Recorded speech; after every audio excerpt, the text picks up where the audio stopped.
To make whole wheat rum coconut banana bread, prepare 2 small or 1/4 pound silicone loaf pans and preheat your oven to 350 degrees Fahrenheit or 177 degrees Celsius. To make the batter, add to a mixing bowl and mash up 2 ripe bananas. The riper the better.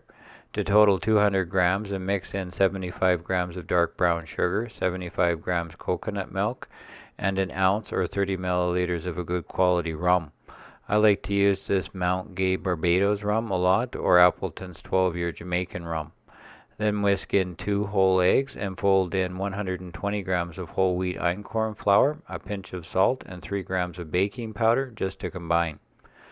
Divide the batter between the prepared loaf pans and bake for 45 minutes. The banana bread is done when it is nicely browned and a toothpick inserted into the middle comes out dry.